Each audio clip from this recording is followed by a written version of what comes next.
भगवान दत्तात्रेय को अवधूत माना जाता है। पहले बताया जा चुका है कि उनके 3 सिर तथा 6 हाथ थे।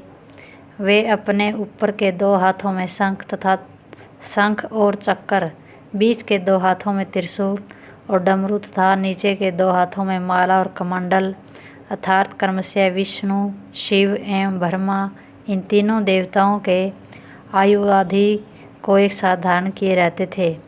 आदि युग में भगवान दत्तात्रेय ने भक्तराज प्रहलाद को उपदेश किया था।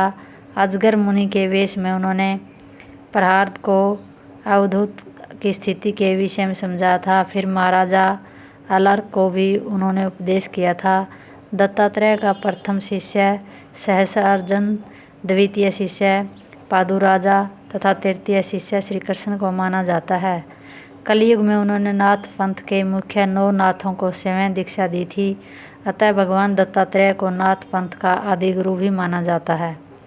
भगवान दत्तात्रेय ज्ञान प्राप्ति के लिए सदैव लालायित रहते थे। उन्होंने गुरु पद की महिमा स्थापित करने हेतु अपने अलग अलग 24 गुरु बनाए थे। एक समय अवधूत वेश में निर्भय विचरते हुए भगवान दत्तात्रेय को देखकर धर्म देवता यदुराजा ने उनसे इस प्रकार पूछा था, हे भगवान, संसार में सभी प्राणी काम तथा लोभ रूपी दावानल में जल रहे हैं, परंतु जिस प्रकार गंगा जी के जल में खड़ा हुआ हाथी शांत दिखाई देता है, उसी प्रकार आप विषय भोगों से दूर रहकर सदैव आनंदित दिखाई देते हैं। इसका कारण क्या है, यह मुझे बताने की कृपा करें। यह सुनकर भगवान दत्तात्रेय ने उत्तर दिया, हे राजा, मैंने अनेक गुरुओं द्वारा ज्ञान एवं बुद्धि को प्राप्त किया है, इसलिए मैं ऐसे विरक्त एवं विमुक्त भाव से भ्रमण करता रहता हूँ और मुझे संसार का कोई भी प्रपंच नहीं व्यापता। जिन गुरुओं से मैंने उपदेश ग्रहण किया है वे इस प्रकार है। पहला गुरु है पृथ्वी। पृथ्वी को सभी प्राणी अपने पांव से दबाते हैं, परंतु वह अपने स्थान से विचलित नहीं होती। इसी प्रकार यदि कोई प्राणी देव के वशीभूत होकर स्वयं को दुख दे तो धीर पुरुष को चाहिए कि वह अपने मार्ग से विचलित न हो। दूसरे पृथ्वी अपने वृक्ष एवं पर्वतों के रूप में सदैव परोपकार करती रहती है। उसी प्रकार श्रेष्ठ पुरुष को भी चाहिए कि वह अपनी समस्त चेष्टाओं द्वारा परोपकार करता रहे। बहुत से लोग वृक्ष के पौधे को उखाड़कर दूसरे स्थान पर ले जाते हैं और वह अपना पराधीन स्थिति में उस कष्ट को सहन कर लेती है। इसी प्रकार मनुष्य को भी पराधीनता की स्थिति में दुख एवं कष्टों को सहन कर लेना चाहिए और किसी से कोई शिकायत नहीं करनी चाहिए। नंबर 2, वायु। वायु भिन्न भिन्न धर्म वाले पदार्थों के संयोग को पाकर सुगंधित तथा दुर्गंधित प्रतीत होती है, परंतु वस्तुतः वह गंध रहित ही रहती है। इसी प्रकार योगी पुरुष को चाहिए कि वह भिन्न भिन्न धर्म वाले विषयों को प्राप्त होकर भी उनके गुण दोषों से अपने चित्त को निर्लिप्त बनाए रहे और उनमें आसक्त न हो। शरीर के धर्म रूप बाल्यादि अवस्थाओं का आश्रय लेकर भी योगी शारीरिक धर्मों से असंतुष्ट ही बना रहता है।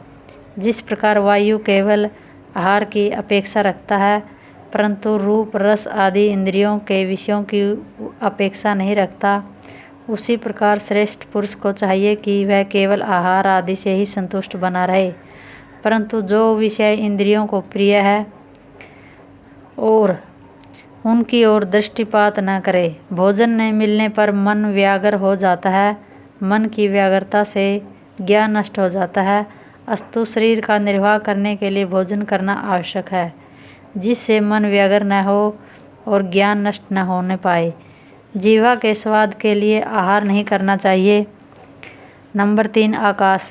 आकाश जिस प्रकार सर्वव्यापक होते हुए भी सबके संग से रहित है, उसी प्रकार आत्मा भी देहादि पदार्थों के संग रहते हुए भी उनसे तथा उनके मर्यादिता, क्षणभंगुरता आदि धर्मों से पृथक है, ऐसा समझना चाहिए। जल। जल जिस प्रकार स्वभावतः स्वच्छ, मधुर तथा दूसरों को पवित्र करने वाला होता है, उसी प्रकार श्रेष्ठ पुरुष को भी राग द्वेष आदि मलों से रहित मधुरभाषी एवं अन्य प्राणियों के लिए तीर्थ स्थान रूप बना रहना चाहिए। नंबर 5, अग्नि। अग्नि जिस प्रकार तेजस्वी, प्रदीप्त अपराजित, उदर आदि स्थानों में अप्रकट रूप से रहने वाली, सर्वभक्षी तथा किसी का भी दोष ग्रहण न करने वाली होती है। उसी प्रकार श्रेष्ठ पुरुष को भी किसी स्थान पर गुप्त और किसी स्थान पर प्रकट रूप में रहना चाहिए। उसे कल्याणकारक इच्छाओं की उपासना करने वाला तथा अपने समस्त पापों को नष्ट करने की शक्ति रखने वाला होना चाहिए।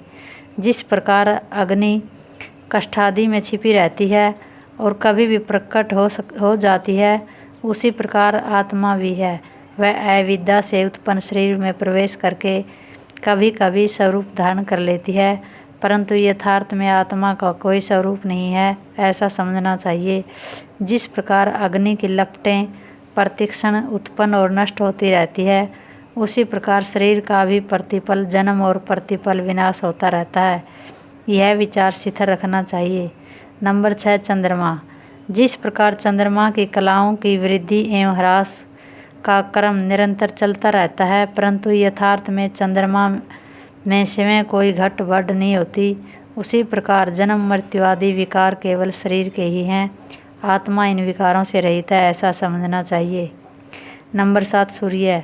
सूर्य जिस प्रकार 8 महीने तक पानी को चूसकर वर्षा ऋतु में निर्भिमान भाव से पृथ्वी को लौटा देता है, उसी प्रकार योगी पुरुष को चाहिए कि वह समयानुसार इंद्रियों द्वारा विषयों को ग्रहण करे और किसी समय यदि कोई याचक उनकी मांग करे तो उन्हें दान कर दे, परंतु उन्हें किसी वस्तु को ग्रहण किया अथवा किसी को वस्तु का दान कर दिया, ऐसा अभिमान नहीं करना चाहिए।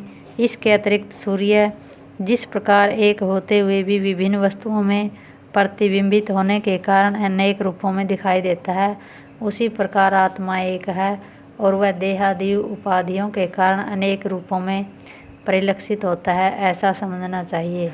जय हो दत्तात्रेय भगवान की।